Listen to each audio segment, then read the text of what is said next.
todos, gracias por estar aquí hoy, que es un día tan tenso para todos a nivel mundial. Entonces vamos a tomarnos una hora para pensar en el hecho y cosas muy bonitas y plantas y esto, ¿no? Y ya después regresamos a la realidad, a ver cómo nos va a todos, ¿no? Bueno, yo solo voy a decir las partes básicas de seguridad, si pasa alguna catástrofe. Tenemos que abandonar el auditorio de forma ordenada, entonces la mitad del auditorio sale por esta puerta, la mitad del auditorio sale por esta puerta, y bueno, vamos a escuchar una plática muy interesante y después tendremos café y galletas, que todavía no sé si va a ser de aquel lado o de este lado, ¿no? Porque está un poco frío. La presentación extensa la va a hacer la doctora Alejandra Vasco, porque pues, la expositora de hoy es invitada de Alejandra, entonces pues seguramente lo puede hacer mucho mejor de lo que yo. Bueno, Alejandra. Bueno, buenos días a todos, muchas gracias por estar aquí. También muchas gracias a Claudine Minsen por aceptar la invitación de venir estas 2 semanas aquí al Instituto de Biología y al herbario, que es donde ha estado trabajando. Claudine, como ven aquí en esta diapositiva, es investigadora y la curadora de lechos del Jardín Botánico de Río de Janeiro, y el Jardín Botánico de Río de Janeiro tiene el herbario más grande en Brasil, y Claudine trabaja con helechos. Claudine es maestra y doctora por la Universidad Federal de Río de Janeiro y ha trabajado desde su licenciatura con helechos. En su maestría y en su doctorado trabajó principalmente con el género Diplantium, y hoy nos va a contar esta historia sobre tal vez todos los taxónomos. Una de las grandes cosas también como grandes retos que tenemos los taxónomos es describir la diversidad, y una de las grandes como realizaciones que podemos tener es también describir nuevas especies, y Claudine no solamente encontró una nueva especie, sino que encontró una nueva familia, y ya ella nos contará hoy la historia del descubrimiento entonces de esta nueva familia de helechos. Y bueno, otra vez muchas gracias por venir y muchas gracias a Claudine. Para decirles también que Claudine en parte viene gracias a el programa de intercambio académico que tiene la coordinación científica acá de la UNAM, y también obviamente con la ayuda de su institución. Pero entonces también le agradecemos a la coordinación científica por el apoyo. Gracias.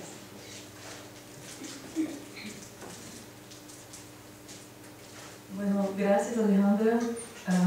Primeiro peço desculpas, mas vou falar em português, porque o espanhol é muito malo, portunhol. Então, todos os slides estão em espanhol, então espero que consigam acompanhar. E se não conseguirem, a Alejandra poderá nos ajudar. Gracias. Gracias por la invitación, Alejandra. Bueno, o que eu vou mostrar, a primeira coisa, eu vou falar um pouco sobre os principais trabalhos que foram muito importantes até chegarmos ao trabalho que nós vamos apresentar no final. Então eu vou destacar para vocês alguns dos principais trabalhos dos últimos 15 anos. O primeiro trabalho é esse trabalho do Harold Schneider e seus colaboradores, que eles confirmam a classificação e a posição das samambaias atuais. Então, eles fazem uma ampla análise filogenética e confirmam o que outros trabalhos já tinham mostrado. Então, o que vocês podem ver é que 80% das samambaias, que são os helechos atuais, eles estão agrupados em um grande clado que nós chamamos de polipodes. Desse clado, 67% das espécies, elas pertencem a 2 clados, que são chamados informalmente de Eupolipodes 1 e Eupolipodes 2. Baseado, então, nesses trabalhos de filogenia, o Dr. Alan Smith, ele propõe, em 2006, uma classificação para todas as samambaias, os helechos. Então, baseado nesses trabalhos de filogenia, ele mostra que alguns grupos estão mais resolvidos, e aqui nós podemos ver aqueles clados. Então, um grande clado chamado Polypodes, que são a ordem Polypodiales, que é composta por 15 famílias. Essas 15 famílias, então, estão agrupadas em Eupolypodes 1 e Eupolypodes 12. Bom, como vocês podem ver, algumas relações que estão pontilhadas aqui não estão muito bem definidas ainda. Mas o Dr. Alan Smith e seus colaboradores preferem manter essas famílias juntas até que novos trabalhos de filogenia pudessem esclarecer as relações filogenéticas. Então, quem são as Polypodiales? Bom, a ordem Polypodiales ela é caracterizada por possuir soros sem indúzio, como Elaphoglossum squamips, Leopeltis macrocarpa, ou com indúzio fixado lateralmente, aqui em Diplasma roemeriano, ou centralmente, em Sirtoma. Além disso, um outro caráter muito importante das Polypodiales é que os esporângios que compõem, então, os soros, eles possuem esse ânulo vertical, que é interrompido pelo estômio e pelo pedicelo. E esse pedicelo ele é composto por 1 a 3 camadas de células de espessura.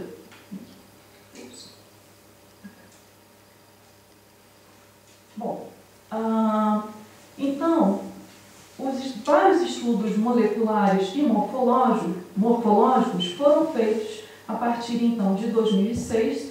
Eu vou voltar sempre ao trabalho do Dr. Alan Smith para vocês acompanharem como que foi essa classificação até hoje em dia. Então, esses estudos,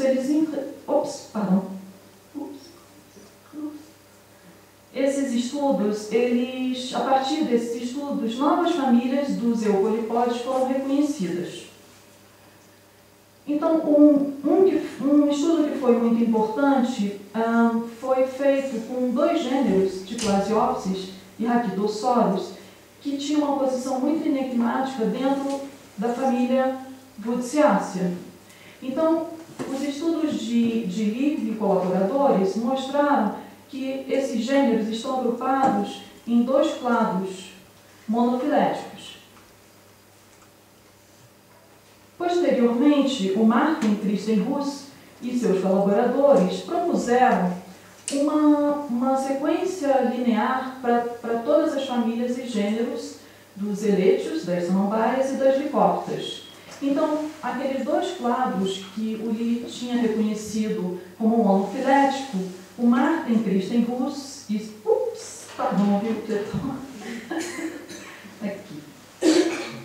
Ele propõe, então, essas 2 famílias, Diplasiopsidácea, com Diplasiopsis e Humanosaurus, e Raquidosaurácea, com Raquidosaurus. Só que nesse trabalho, o Christenhuss ele inclui o gênero Hemidictium equivocadamente. Por quê? Hemidictium, na verdade, é grupo irmão de Aspleniacea. Então, no mesmo ano, em 2011, Christenhuss ele propõe um artigo fazendo várias correções taxonômicas e nomenclaturais. Então, ele reconhece Hemidictium e segrega Hemidictium na família Hemidictiacea. Bom, voltando então ao trabalho do Dr. Alan Smith, nós temos que os Eupolipodes 1, a princípio, tem 6 famílias. E aqui, então, eu vou mostrar para vocês o que aconteceu nessas famílias que não estavam ainda bem resolvidas, como monofiléticas. Bom, o Leo, ele percebeu que dentro de Tectariacea existia um grupo dos Anthropteres que ele era bem definido e formava um clado monofilético. Então, ele propõe a família Anthropteridaceae. Além disso, essa família Anthropteridaceae, esse gênero, ele é muito diferente da família que ele estava incluída antes. é muito diferente de Tectariácea, em vários aspectos morfológicos. Primeiro, o hábito epifítico ou hemipifítico, ou escandente. As folhas e pinas, elas são articuladas. Então, com isso, essa família é segregada de Tectariácea. Um outro trabalho foi o trabalho do Dr. Zhang, onde ele propõe, então, a segregação da família Didymoclenácea. Como vocês podem ver, Didymoclenácea aparece como uma família irmã de todos os eupolipódios 1. E ela, a princípio, o gênero Didymoclena, ele tinha sido circunscrito na família Dryopteridaceae. E por que isso? Bom, como vocês podem ver, ele tinha algumas características de Dryopteridaceae, mas também de outras famílias, como os soros elípticos e oblongos, eles são similares a algumas aspleniáceas e atiriáceas. Aqui, esses soros são muito similares a alguns diglásios e algumas aspleniáceas. As pínulas subdimidiadas, ou seja, essas pínulas em forma de leque, elas são muito parecidas, muito semelhantes com o gênero Lindsaea, da família de Lindsaeaceae. Sendo que Lindsaeaceae é uma família irmã de todas as samambaias polipodioides. Ela tinha sido incluída em Dryopteridaceae, entre outros caracteres, por apresentar, então, esse indúcio alongado, aqui, por ter um número cromossômico 41, e por possuir os esporos com cristas tuberadas. Então, Trailer e Gardon, em 91, tinham mantido a Didymoclena na família Dryopteridaceae. Então, agora, com todos esses estudos, ela pode ser segregada numa família separada de Dryopteridaceae. Bom, quanto aos eupolipódios 2, uma das famílias, então, o Dr. Alan Smith tinha proposto 5 famílias.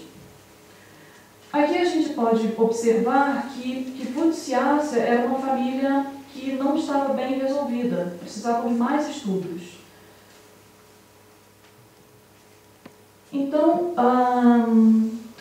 o Michael Sandu e o Carl Rockels, eles fazem uma proposta de analisar o padrão de evolução morfológico num nível acima de família. Então, eles tiveram como objetivo essa análise e eles verificaram que o pecíolo com 2 feixes vasculares dispostos frente a frente era um caráter ancestral para os eupolipódios 2 e, portanto, ele foi reconhecido como uma sinapomorfia para esse grupo. Outro resultado do estudo do Michael Sandu e Rockels é que o solo restrito a um lado da veia é um caráter que define um clado que compreende Raquidosaurácea, Diplasiopsidácea, Diplasiopsis, aqui o solo restrito a um lado da veia, Hemidictiácea, aqui Hemidictium, e Aspleniácea, aqui Himenasplenium. Outro resultado que eles obtiveram é que o soro disposto dos 2 lados de uma veia, aqui de um lado e do outro da veia, é um caráter sinapomórfico para a Tiriácea sensu estricto. Bom, o segundo trabalho do Carl Rockels e dos seus colaboradores, nós podemos observar que dentro dos eupolipódios 2, 4 famílias mantiveram a mesma circunscrição que tinha sido proposta por Dr. Alan Smith em 2006. Só que foram segregadas outras famílias. Então, são reconhecidas 10 famílias dentro do clado eupolipódios 2. Nesse trabalho, o Rockels e os seus colaboradores, eles descrevem essas famílias, eles abordam aspectos geográficos e ecológicos e apresentam uma chave para nível de família, que ainda não tinha sido feito. Todos os trabalhos que eu mostrei para vocês anteriormente foram trabalhos que não tinham feito essa abordagem a nível de família, mostrando uma chave que pudesse separar essas famílias. Então, esse é o primeiro trabalho que faz isso, que descreve morfologicamente e apresenta a segregação e apresenta a morfologia e a distribuição geográfica delas. Bom, o que acontece é que, em 2014, o Martin Christenhusz e o Chase, eles fazem uma proposta de, ao invés da gente manter esses clados, esses grupos como famílias, eles propõem, então, uma ampla família que, embora fosse difícil de definir morfologicamente, ele acha preferível você ter uma grande família, porque reduziria o número de famílias monogenéricas aqui.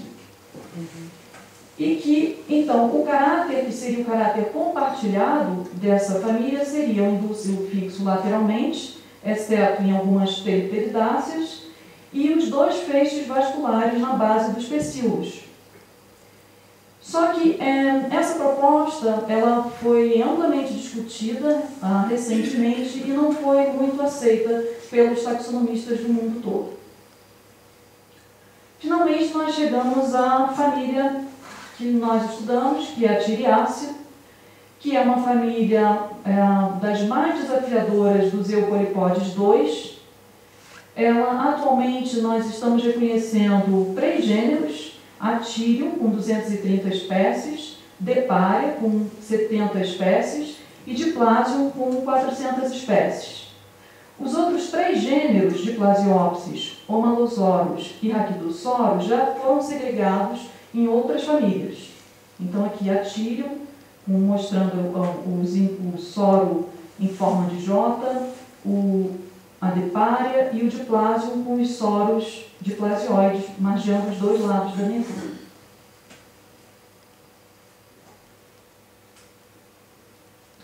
Bom, Diplásio, então, foi o principal objetivo da nossa pesquisa.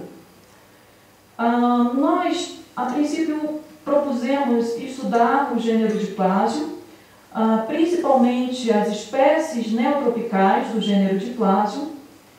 Então, ele é o gênero de Atiriácea mais diverso e mais problemático. Ele tem uma distribuição pantropical. Cerca de 70% das espécies estão distribuídas nos trópicos asiáticos, 25% das espécies estão nos neotrópicos e os outros 5% na Australásia e em Madagascar. Então, Diplásio, ele é caracterizado, um corte transversal do pecíolo mostra o feixe vascular frente a frente. Os soros, então, eles margeiam os dois lados da nervura. As folhas, elas podem ser inteiras ou ramificadas, pinado pinatífida. E uma característica importante de Diplásio é essa aqui. A raque, ela tem um suco, e esse suco ele se projeta para as pinas ou para a pina raque, e muitas vezes essa raque ela possui alas. Aqui a gente pode ver um pouco a ala. Então isso é uma característica muito marcante, muito presente no gênero Diplásio. O Way, em 2013, ele fez um estudo molecular que envolveu um grande número de espécies asiáticas e ele propõe uma classificação subgenérica. Bom, o que nós obtivemos como resultado dos nossos estudos foi que as análises filogenéticas moleculares, que incluíram então todas essas espécies que nós tínhamos disponíveis do neotrópico, nós verificamos que uma espécie, que é essa aqui, que é Diplasium lecleri, que já tinha uma morfologia um pouco diferente de Diplasium, mas ela era mantida dentro de Diplasium pelos soros diplasioides. Ela é recuperada como irmã de um clado que é composto por Hemidictiácea e Aspleniácea. Então,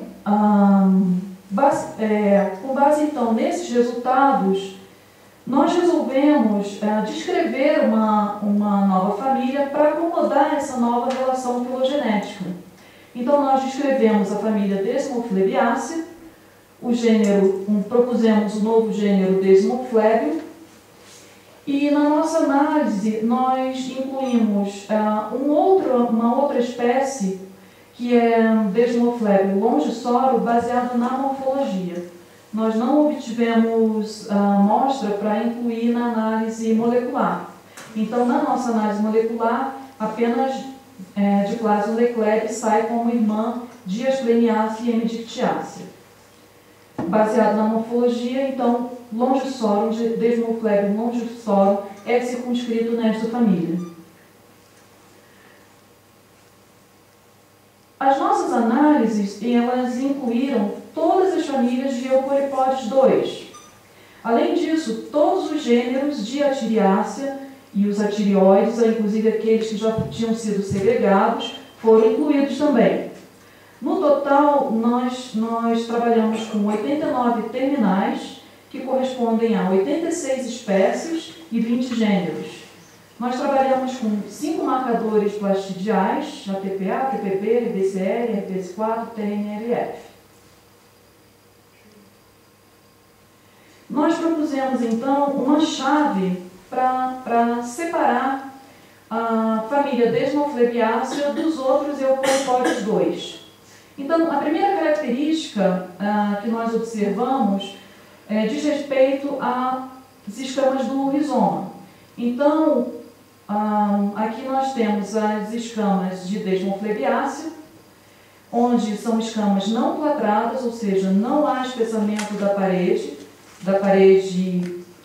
da margem da escama, e aqui a escama clatrada, que é a escama de Aspleniaceae e Raquidossorácea. A escama clatrada, ela é caracterizada por esse espessamento desigual da parede da célula. Então, vocês podem observar que a parede externa da célula é uma parede delgada, e aqui a gente já não observa isso. A segunda característica diz respeito à nervura submarginal. Então, em Desmophleboiaceae, nós temos essa nervura que conecta as nervuras secundárias, uma nervura submarginal. Em Hemidictiaceae, essas nervuras elas são areoladas. Uma outra característica de Desmophleboiaceae diz respeito às pinas. Então, as pinas em Desmophleboiaceae são alternas. Em Hemidictiaceae, as pinas são opostas. Então, com isso, a gente consegue distinguir bem a família Desmophleboiaceae que a gente está propondo. Quanto à separação, à diferenciação morfológica do gênero Desmophlebio e do gênero Diplasio, nós temos algumas características em comuns, como tanto Desmophlebio como Diplasio podem possuir frondes, folhas pinnadas, uma pina terminal semelhante às pinas laterais, todas duas em corte transversal da raque, do pecíolo, o feixe vascular, são 2 feixes vasculares dispostos frente a frente, mas as folhas jovens em Desmophlebio são rojas. E em Diplasio são verdes.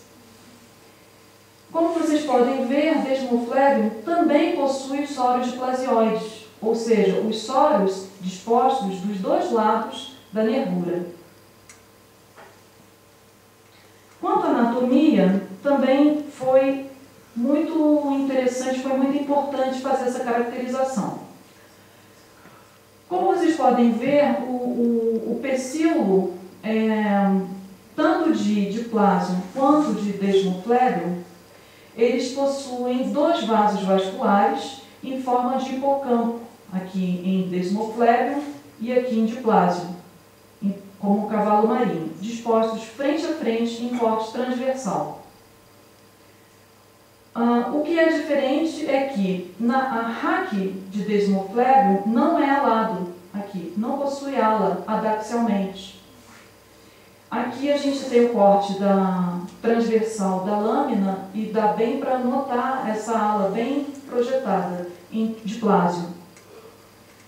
Uma outra característica é que a costa em corte transversal ela é convexa em ambos os lados de desmoflébio. Já em diplásio, ela é côncava convexa. Aqui a gente pode ver então a nervura submarginal conectada às nervuras secundárias de desmoflébio. Isso é uma característica que só acontece em desmoflébio. Por isso nós incluímos aquela outra espécie de desmoflébio longissoro baseado nessa característica, que também possui essa nervura submarginal conectada à nervura secundária. Quanto aos esporos, nós observamos que tanto em desmoflébio, aqui, desmoflébio lecleri, desmoflébio longissoro, não existem muitas diferenças para hemidictium, hemidictiácea, e para diplásio, ou seja, os esporos eles são cristados, também como em diplásio, também como em hemidictium. Então, eles são muito semelhantes, similares. Quanto à distribuição geográfica, aqui a gente tem a distribuição de Diplasium lecleri, é uma espécie amplamente distribuída no neotrópico, ocorrendo também aqui no Brasil, na Bahia, na Ileia Baiana e um pouco em Minas Gerais. Já Desmoflebium longissoro, ele tem uma distribuição mais restrita aqui nos Andes. Bom, então eu vou apresentar agora para vocês o resultado de uma grande discussão que nós tivemos durante todo esse ano. Essa discussão ela envolveu mais ou menos 60 investigadores, 60 pesquisadores de todo o mundo, onde está sendo feita uma proposta de classificação Pteridophyte Phylogeny Group para 2016, que é uma proposta atual baseada em todos esses trabalhos que eu mostrei para vocês e outros, para classificar então os eléstios e as licópteras. Então isso é um trabalho conjunto, foi uma discussão durante todo o ano de 2006 e eu vou apresentar então como que vai ficar a classificação atual. Bom, é um trabalho do Schweppels e todo esse grupo de pesquisadores do mundo todo. Então, o que nós temos? Para os eupolipodes 1, então, nós vamos ter então 9 famílias, tá? Então, algumas ainda precisam ser melhor estudadas, mas então já temos várias famílias segregadas e melhor resolvidas.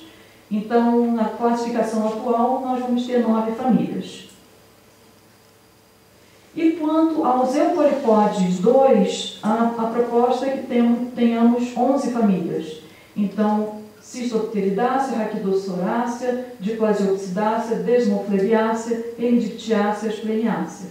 Então, também ficou melhor resolvido todo esse grupo dos eupolipodes 2. Mas, quais são os próximos desafios? Como as folhas jovens dos eléstios já nos dizem, a interrogação. Bom, a conclusão que nós chegamos é que os grupos com uma grande diversidade de espécies, eles devem continuar sendo um objetivo de estudos tanto morfológicos quanto filogenéticos. E esses estudos, como vocês puderam ver nesse pequeno histórico que eu fiz, eles podem ajudar a elucidar, a resolver as relações evolutivas entre as espécies, e eles vão facilitar, eles serão facilitadores do trabalho monográfico desses grupos. Uma outra conclusão que nós chegamos é que, de fato, a anatomia da folha e da raque do pecíolo, eles têm se mostrado bons caracteres para definir grupos de alguns gêneros dos eupolipodes 2. Nós observamos isso em em actiniácea, em diplásio, tem uma colega trabalhando com aspleniácea e também tem tido muitos resultados interessantes e que podem ser usados, então, para a gente entender um pouco as relações filogenéticas desses grupos, das espécies desses grupos. Então, era isso que eu tinha. Gostaria de agradecer aos meus colaboradores, a Sandra Vasco, Dr. Robin Moran, Lana Silvestre, Dr. Geminal. O resultado que nós apresentamos aqui, ele foi de uma pesquisa que eu fiz no Museu Nacional de Paris, junto com o Geminal e com o apoio da Alejandra, Robin e Lana. Essas são todas as instituições que foram envolvidas nesse trabalho. Esse foi meu pós-doutorado. E aqui os órgãos financiadores. Então, vou mostrar para vocês que a colaboração ela é muito importante e ela pode nos ajudar bastante, que nós devemos continuar trabalhando assim. Muito obrigada.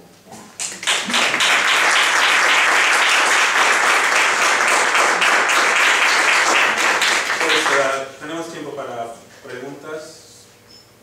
Ella entiende bien el español, entonces se pueden animar. Si no, Alejandra. Sí. Sí. Los soros continuos son más evolucionados que cuando están en paquetes. Los soros. ¿Cómo se dice soros? Son más. Ela está perguntando que se os soros contínuos são mais evolucionados do que soros em paquetes. Eu acho que nós não temos essa análise feita em Não, é relação uma pergunta. Não temos. Eu não sei responder. Não temos ainda esse tipo de análise em relação ao tipo de solo, redondo ou alongado. Sí. Claudine, Sí. ahorita que mencionaste que en el grupo de los eupolipodios 2 la anatomía ayuda a resolver grupos, ¿a qué niveles? ¿Dentro de los géneros o entre los géneros? Entre os gêneros. Entre los géneros. E dentro dos gêneros também. ¿También? Ambos niveles. Os dois. O que passa é que, por exemplo, em aspleniácea, que é minha colega Lana Silvestre, que está trabalhando, como mostrei antes no slide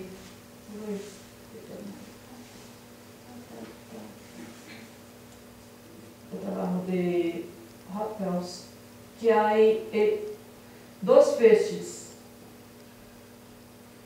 Acá. Este é um padrão para a aspleniácea, que os feixes ficam antes, eles se unem. E o que passa é que isso não é um padrão para todas as aspleniáceas. Então, como eu disse, mais estudos poderemos reconhecer mais caracteres que podem ajudar e a entender o padrão de evolução e como que estão agrupadas essas espécies, às vezes, ou mesmo nos gêneros. ¿Yo respondí o no? Sí, sí, pero en ese mismo, viendo esta fotografía, sabemos que a lo largo del peciolo, ¿sí? Si estás proximado distal, Es vas a importante. tener diferencias. Sí. ¿Cómo es que ustedes estabilizan? ¿Cuál es el nivel de comparación? Nós fazemos proximal, mediano e distal, sempre. Sempre. O que passa é que, por exemplo, em Desmoplebium, em geral, em Diplasium, os feixes eles vão se unir na porção distal do pecíolo. Em Desmoplebium, o que nós observamos é que eles se unem na raque. Eles vão se unir pelo na raque. Então, é muito importante que faça proximal, mediano e distal, para saber o que passa. Sim? Sim. Gracias. Nada. ¿Alguien más? Não sei se conseguiram entender tudo que... Pero se há alguma dúvida, a Alejandra poderá ajudar. Sí, hay otra pregunta. Nada más una rápida. De los marcadores que ustedes usan, ¿no hay algún marcador nuclear que sirva para elucidar?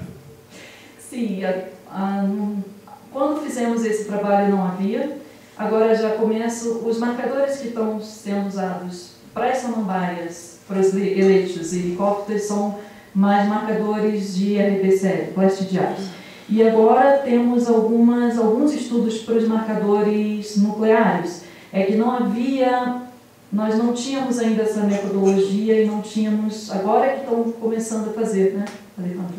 Para alguns grupos já temos feito, mas não tínhamos ainda aqui. Hay muchas copias, entonces es difícil encontrar marcadores de copia única. Todos los estudios que presentó Claudine son basados en cloroplasto. Ahora, con la llegada de transcriptomas, como de todas estas nuevas tecnologías, no hay un genoma secuenciado de helechos hasta ahora. Probablemente va a salir en los próximos años. Ya hay unos, ya realmente hay unos solo que no los han publicado.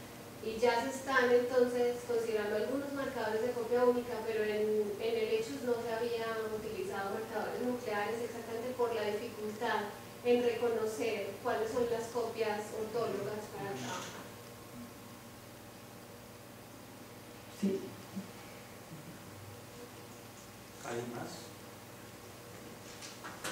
Bueno, pues muchas gracias. Muchas gracias.